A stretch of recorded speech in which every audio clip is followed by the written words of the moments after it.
And they're into the stretch, and it's Warriors charge off the turn in front. Another twist of fate. Here's War of Will, and he got through an opening on the inside of the gate pole. Owendale is storming down the center of the track, but it's War of Will coming down to the 16th pole in front by 2 lengths late. A late charge from Longshot Everfast on the inside too, but nothing stood in his way. War of Will won the Preakness. All right, welcome to the first installment of the Belmont Profile Series on Racing Rundown. Today we're covering the 2 horses from the Kentucky Derby, Tacitus, who was 3rd in the Derby, War of Will, the Preakness winner, who was 6th in the Kentucky Derby. Both of those horses were moved up a spot from their initial placement because of the disqualification of Maximum Security, but for this it really does not matter whether they were 4th or 7th or 3rd and 6th, respectively. Because Maximum Security is not in this race, and I think looking at this field, these 2 horses are the horses to beat, and most probably the best horses in this field.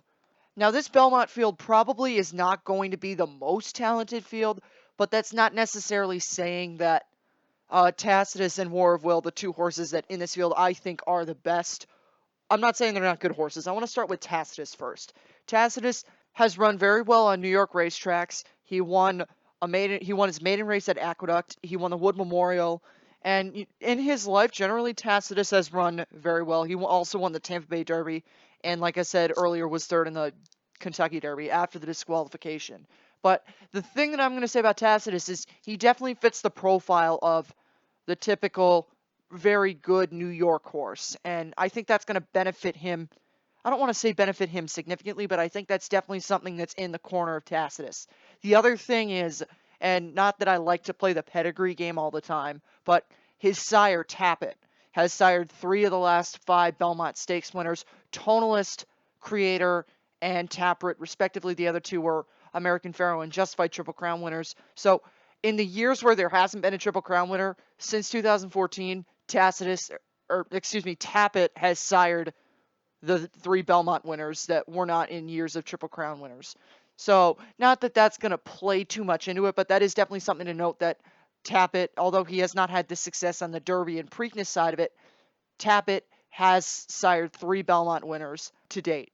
And like I've been saying about Tacitus all winter, I really like the pedigree. And really all winter, spring, ever since I started talking about Tacitus, I've loved his pedigree. He's a royally bred horse. Not that War of Will doesn't have good breeding, but Tacitus is a very, very good horse bred-wise, and he's also very talented too. So Tacitus is going to be the favorite in the race.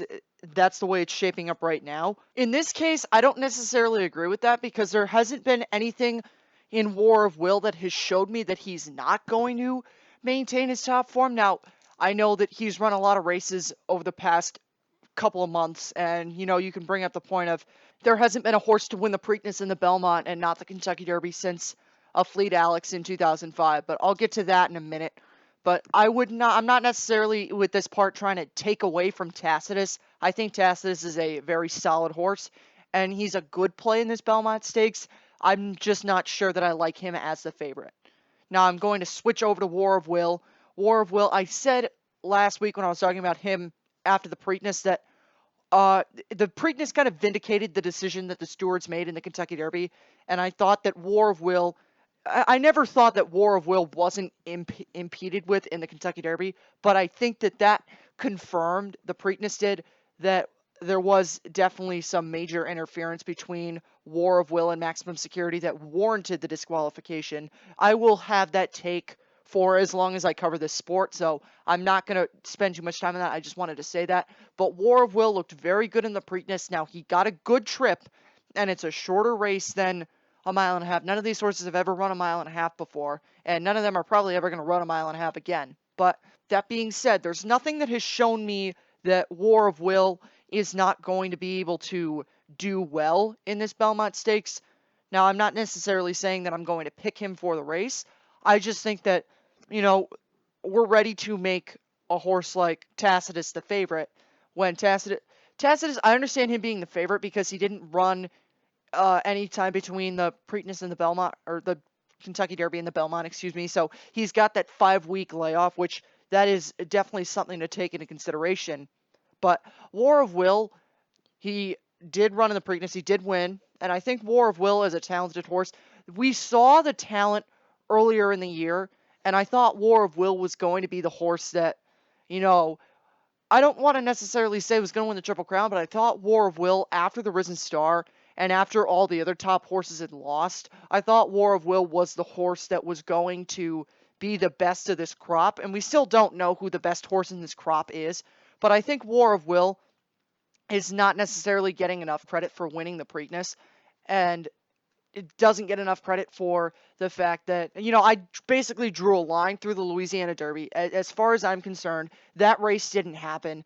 That was an education race for War of Will. You guys can disagree with me on that all you want. That wasn't the most popular opinion that I had during the Why Horses Won't Win the Kentucky Derby series. But the thing that I'll say about War of Will is that was a lesson Louisiana Derby, so I draw a line through that.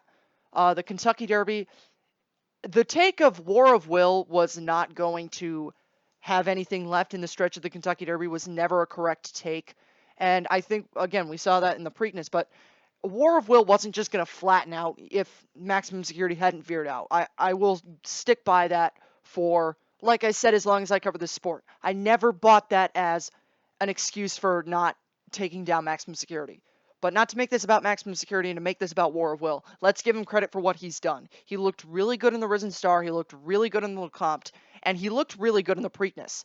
And I think the thing about this Belmont Stakes is, like that Preakness, there wasn't a lot of high-quality horses. There were some good horses, and I think that's generally the same thing in the Belmont Stakes. I think that there's a couple of good horses, and then there's Tacitus, the only horse that I would put in the same category as War of Will.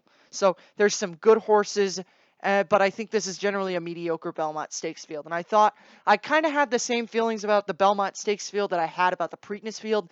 Maybe the Preakness field was a little more talented, or maybe the Belmont field was a little more talented. I'm not going to argue which one was more talented, but I will say that is my opinion on War of Will. I think War of Will should be the favorite. But that being said, War of Will is not my pick. I think I'm going to go with Tacitus because I like the fact that he has had the rest in between it. I just don't think that I would make Tacitus the favorite. But the verdict on Tacitus and War of Will is either of them are very strong contenders in this Belmont Stakes. And both of them, you should not ignore either of them. So that's it for this episode. I will be back with the next episode sometime within the next 24 hours of Tax and Spinoff, the other two horses from the Kentucky Derby that did not run between it. I did say that I wanted to try to get these all into one, every horse its own video, but unfortunately that's not going to happen with the amount of time constraints that I had. And I waited because I wanted to see horses confirmed for this. And actually, now that I'm saying that, I'm going to group Spinoff and Master Fencer and not Tax, because I just remembered that there was a question about whether or not Tax is running. So you can look forward to those, but from this point, I'm going to try to have two horses a video.